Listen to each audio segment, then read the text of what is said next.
కాళ్లలో నొప్పి, నరాల వాపు వంటి లక్షణాలతో బాధపడుతున్నారా? వెరికోస్ వెయిన్స్ లో అత్యాధునిక చికిత్స ఏవిస్ వాస్కులర్ సెంటర్.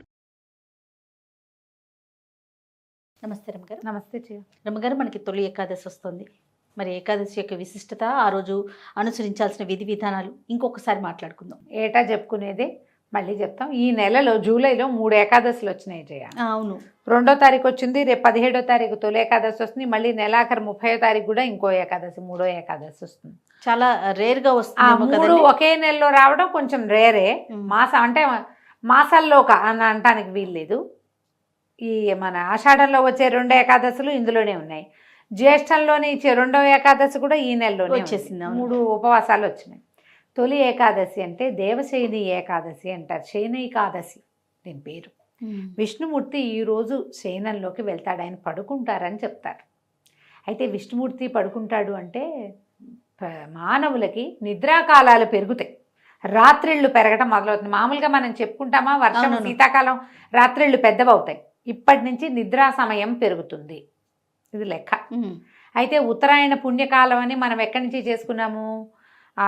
జనవరి 15వ తారీఖు మకర సంక్రమణ నుంచి ఇక్కడ దాకా ఉత్తరాయణం అని చెప్పుకున్నాం. అవును, మహాద్భుత చరిత్రుడైనటువంటి భీష్మ పితామహుడు కూడా ఉత్తరాయణం వచ్చేదాకా ప్రాణాన్ని నిలిపి ఉత్తరాయణంలో ప్రాణం త్యజించాడు ఆయన.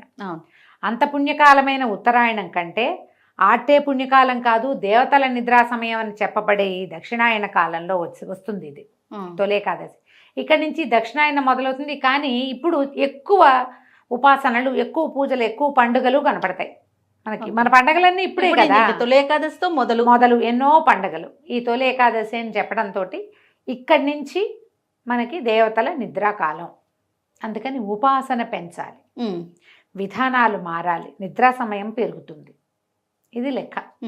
అయితే తొలి ఏకాదశి అంటే ఏకాదశి ఎవరు? ఏకాదశి మురాసురుడితోటి విష్ణుమూర్తి యుద్ధం చేస్తూ అలిసి ఒకంత విశ్రాంతి తీసుకునే సమయంలో మురాసురుడు విజృంభించి మీదకొస్తే అతనిని ఎదుర్కోవడానికి విష్ణుమూర్తి శరీరంలోంచి బయటకు వచ్చినటువంటి స్త్రీ శక్తి స్వరూపమే ఏకాదశి. అందుకని ఏకాదశి నాడు ఉపవాసం ఉంటే విష్ణు ప్రీతికరము అని చెప్తాను. విష్ణువుని రక్షించింది ఆ శక్తి, ఆయనలోంచే పుట్టింది. ఆయన విశ్రమించినప్పుడు ఆయనలోంచి పుట్టింది బయటికి. అయితే ఈ మురాసురుడు బియ్యంలో దాక్కున్నాడని అందుకని ధాన్యం తినకూడదు ఈ రోజున అని ఒక పద్ధతిని పెట్టారు. అందుకని ఉపవాసం కింద పెట్టారు. ఖచ్చితంగా ఈ రోజున అన్నం తినకుండా ఉండాలి అని. అన్నానికి భిన్నం ఏదైనా ఓపిక లేని వాళ్ళు తినచ్చు. మనకి ఆరోగ్యరీత్యా కూడా ప్రతి నెల ఒక 2 లేదా 4, 5 రోజుల పాటైనా మనం ఆహార స్వీకారం చేయకుండానో లేదా ఆహారం తక్కువగా తీసుకునో కనుక ఉంటే ఆరోగ్యానికి మంచిది. ఏకాదశి అంటే ఏం చేస్తాం?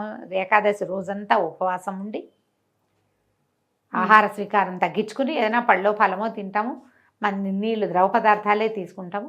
ద్వాదశి నాడు తెల్లవారి పారణ చేస్తాం, ద్వాదశి పారణ భోజనం తీసుకుంటాం. దీంతో పాటుగా మనం ఈ ఉపవాసం చేసిన సమయంలో భగవంతుని సమీపంలో వసించే మార్గాన్ని కూడా ఆ రోజు అనుసరించాలి. ఏదైనా విష్ణునామ సంకీర్తన, భగవన్నామ సంకీర్తన తీసుకోవటం, చేయటం, ఇక్కడ మనం విష్ణువుతోటి ఉన్నట్టు అన్నమాట. మర్నాడు ఉదయం ఎవరినైనా ఒక బ్రాహ్మణునో ఓ ముత్తైదువునో మనకు అవకాశం ఉంటే వారిని భోజనాన్ని పిలిచి వారికి భోజనం పెట్టి తర్వాత మనం భోజన స్వీకారం చేస్తే మంచిది. ద్వాదశి పారాయణకి రమ్మని ఎవరైనా పిలవచ్చు మీకు అవకాశం ఉంటే. అవకాశం లేకపోతే మనం వంట చేసుకుని మనమే దేవుడికి నివేదన చేసుకుని మనమే భోజనం చేసి ఎవరికైనా ఏమంటారు మనం పొత్తర్లు ఇవ్వటము, మోయనివ్వటము, తర్వాత దాన్ని స్వయం పాకం ఇవ్వడము మంచిది చేయగలిగితే. ఇది ఈ కాలంలో కుదరాలి కదా. సమీపంలో ఎవరైనా దేవాలయం ఉండి అర్చకులు ఎవరైనా దొరికినా, మీకు దగ్గరలోనే బ్రాహ్మణులు ఎవరైనా దొరికినా, లేదా నేను అవన్నీ చేయలేను, నాకు వాటి మీద నమ్మకం లేదు, ఎవరో ఒకరికి భోజనం పెట్టండి. అది మనం చేయగలిగిన పని కదా, చేస్తే మంచిది.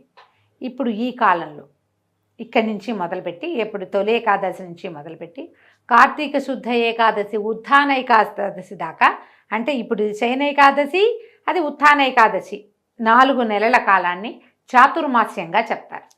ఈ చాతుర్మాస్య దీక్షలో మనకి గురువుగారు చాలామంది, జిఎస్ స్వామి వారు చాతుర్మాస్య దీక్షలో ఉన్నారు అని చెప్తాం కదా. అవునండి. మన శృంగేరి పీఠాధిపతి చాతుర్మాస్య దీక్షలో ఉన్నారని, చాతుర్మాస్య దీక్షలో ఉన్నప్పుడు వారున్న ప్రదేశం నుంచి వేరే చోటకు వెళ్ళి ఎక్కడికి ప్రయాణాలు చేయకూడదు, ప్రయాణం చేయకుండా ఉంటారు. ఎందుకంటే ఇది వర్షాకాలం వస్తుంది, ఈ కాలంలో ప్రయాణాలు మంచివి కాదని పాత రోజుల్లో ఈ నియమం పెట్టి ఉండొచ్చు. మామూలు మనలాంటి వాళ్ళు కూడా చాతుర్మాస్యం చేసుకోవచ్చు. చాతుర్మాస్యం ఈ 4 నెలలు విష్ణువుని పూజించే విధానం. రోజు విష్ణుమూర్తికి అభిషేకం చేయటం ముక్తి లభిస్తుందట. రోజు తులసితోటి అర్చన చేయటం, నందివర్ధనం పువ్వులతోటి అర్చన చేయటం, ప్రతిరోజు చాతుర్మాస్యంలో దేవాలయ దర్శనం చేయటం, ప్రతిరోజు విష్ణు సహస్రనామ పారాయణ చేయటం, శివపారాయణ కూడా, శివనామం కూడా. ఇది ఓన్లీ విష్ణువుకే అని చెప్పడానికి ఏం లేదు. చాతుర్మాస్యంలో శివదీక్ష కూడా శివనామ స్మరణ చేసుకోవచ్చు. పంచాక్షరి ప్రతిరోజు విధిగా ఎన్నిసార్లు చేయాలని, ప్రతిరోజు గాయత్రి చేయటం, ఇలా ఏదైనా ఈ చాతుర్మాస్యంలో ఎవరైనా చేయొచ్చు. చాతుర్మాస్య దీక్ష ప్రత్యేకంగా తీసుకునే వాళ్ళు ఏంటంటే దీనికి కుల మత వయో విచక్షణ ఏమీ లేదు. గృహస్థులు తీసుకుంటారు వాళ్ళకి అవకాశం ఉంటే. మొదటి మాసం అంటే ఇప్పుడు తొలి ఏకాదశి నుంచి మళ్ళీ నెల దాకా కూరలు తినరు, 2వ నెలలో పెరుగు తినరు, 3వ నెలలో పాలు తీసుకోరు, 4వ నెలలో ఏ పప్పు దినుసులు తీసుకోరు. ఇది ఇది నియమం. ఈ నియమం. దీంతో పాటుగా మనం ఏం చేయొచ్చు చాతుర్మాస్యంలో, ఇవన్నీ మనం పాటించలేము. మనం పాటించగలిగేవి కొన్ని ఉన్నాయి. 4 నెలలు భగవద్గీత చదవండి, భాగవత పారాయణ చేయండి, ఏదైనా పురాణ శ్రవణం చేయండి, ప్రతిరోజు 4 మంచి మాటలు వినండి. ఇలా మనం చాతుర్మాస్య దీక్ష చేసుకోవచ్చు. ఏదైనా చేయొచ్చుగా మనం. మహాభారతం వినొచ్చు, భాగవతం వినొచ్చు, రామాయణం వినొచ్చు, శివపురాణము, విష్ణు పురాణము, ఎవరైనా ఎవరేది చెప్తే ఏదో ఒక పురాణ శ్రవణం చేయటం, లేదా దేవాలయానికి వెళ్ళటం, లేదా పూజ చేసుకోవటం. ప్రతిరోజు దీపం 4 నెలలు 2 పూట్ల దీపం. అలవాట్లేదు దీపాలు పెట్టేది, ఒక పూటే పెడతాం. ఈ 4 నెలలు 2 పూట్ల దీపం పెట్టండి. మనం చేయగలిగింది, కానీ మాసం అంతా చేసేలా 4 నెలలు చేసుకుని 4 నెలలు కూడా ఈ 4 నెలలు చాతుర్మాస్యం కదా. అవునవును. చాతుర్మాస్యం ఎలా చేసుకోవాలి అని అడిగే వాళ్ళ కోసం చెప్తున్నాను. అట్లనేనండి. చాతుర్మాస్యానికి పెద్ద పెద్ద విధి విధానాలు ఉన్నాయి. అవి పాటించదలుచుకుంటే మీరు పెద్దవాళ్ళని ఎవరైనా కనుక్కుని, పురోహితుని కనుక్కుని చేసుకోవచ్చు. అవి నేను చెప్పట్లా. మనం ఇది ఇలా చేయొచ్చు. ప్రతిరోజు చేసుకునేవి. ఇక్కడి నుంచి మొదలుపెట్టి చేసుకోవటం. మనం తొలి ఏకాదశికి వస్తే తొలి ఏకాదశి నాడు పేలపిండిని నివేదన చేసి తీసుకుంటారు. పేలపిండి అంటే పేలాలు, జొన్నలు వేయించి, బియ్యం పేలాలు వడ్ల పేలాలు కాకుండా జొన్న పేలాలు చేస్తారు ఎక్కువగా. జొన్న పేలాలు చేసుకోవటం. తర్వాత వాటిని చక్కగా దంచి బెల్లము కొంచెం ఏలక పొడి చేర్చి దంచి పిండిని నివేదన చేసి భగవంతుడికి పేలపిండి పంచుకోవచ్చు, తినచ్చు. ఈరోజు విశేషం అది. ఇక్కడి నుంచి మనకి దక్షిణాయనం మొదలవుతుంది. ఇది ఎప్పటిదాకా ఉంది? మళ్ళా జనవరి దాకా, జనవరి 15వ తారీఖు దాకా ఈ దక్షిణాయనం నడుస్తుంది. ఈ లోపల ఇప్పుడు ఈ మాసం అయిపోగానే శ్రావణం వస్తుంది. శ్రావణం అంతా పూజలు. తర్వాత భాద్రపదంలో మొదటి 9-10 రోజులు మనం గణపతిని ఆరాధిస్తాం. తర్వాత పితరులని ఆరాధించే 15 రోజులు వస్తాయి, ఆరాధన. అక్కడి నుంచి మళ్ళా ఇది వస్తుంది, ఆశ్వీజ మాసం వస్తుంది. అమ్మవారి కోసం 10 రోజులు సేవించుకుంటాం. ఆశ్వీజం వెళ్ళేసరికల్లా కార్తీక మాసం, ఆ తర్వాత మార్గశిర విష్ణు మాసము వచ్చేస్తాయి. అంతా ప్రతి నెల ఏదో ఒక పూజా విధానంగానే ఉంటుంది. ఎవరెవరు ఎంతెంత చేయగలిగితే అంతంత చేయటం. చాతుర్మాస్యం అందరూ చేయొచ్చు అని చెప్తున్నాను కదా. ఒకవేళ మాంసాహారం తీసుకునే అలవాటు ఉన్న వాళ్ళు ఉంటే కనుక మీరు భగవదారాధనలో ఉండదలుచుకుంటే ఈ 4 నెలలు తినడం మానేయచ్చు. అది కూడా ఒక నియమం. తర్వాత కార్తీకంలో కూడా తినము, ఇన్ని నెలలు తినకుండా ఉండలేమంటే అది మీ ఇష్టం. అది ఎవరెవరి విచక్షణ బట్టి, అవకాశాన్ని బట్టి చేసుకోవచ్చు. విష్ణువారాధనకి ఉత్తమమైన కాలంగా చెప్తారు ఈ 4 నెలలు. తర్వాత స్వామివారిని నిద్రలేస్తారు. అంటే ఇప్పుడు తులసితో అర్చన చేయొచ్చా, తులసి కొయ్యకూడదు, అలాంటివేవో 2-3 వచ్చినాయి నాకు, ప్రశ్నలు వచ్చినాయి, మెసేజ్లు వచ్చినాయి. అర్చన కోసం కోసుకోవచ్చండి, ఆ అనుమానం ఏం లేదు. మనము తులసితోటి ఏం చేస్తాం జనరల్గా? అంతే కదండి, అర్చనే కదా చేస్తాం. అర్చన కోసం తులసి కోసుకొని అర్చన చేసుకోవచ్చు. అవకాశాన్ని బట్టి చేసుకోండి. ఈ తొలి ఏకాదశి నాడు ఉపవాసం ఉండటం, మర్నాడు వచ్చే ద్వాదశి నాడు పొద్దునే ద్వాదశి పారాయణ చేసుకుని ఎవరికైనా భోజనం పెట్టడం, ఏదైనా మీ అవకాశాలను బట్టి దేవాలయ దర్శనం చేసుకోవడం. ఏకాదశి నాడే చాలా హడావిడిగా ఉంటాయి దేవాలయాలన్నీ. మీ అవకాశం దేవాలయానికి వెళ్ళలేకపోతే ఇంట్లో భాగవతమో, భారతమో, భగవద్గీత స్వయంగా చదువుకోండమ్మా. వినడం మంచిది, ఎప్పుడు కూడా వినటం మంచిది. మీకు అవకాశం ఉండి చదవగలిగి ఉంటే స్వయంగా చదవండి, అది ఇంకా మంచిది కదా. అది ఇంకా చాలా అంటే చాలా మంచిది, మరీ మంచిది. చేయండి. అట్లా అవకాశం ఉన్నవాళ్ళు ఏకాదశులు సంవత్సరం అంతా చేసుకోవచ్చు. ఓకే. చాతుర్మాస్యంలోనే ఏకాదశులు చేస్తాం అని పెట్టుకుంటే ఇవి కూడా 8 ఏకాదశులు వస్తాయి కదా, ఇవి వస్తాయిగా.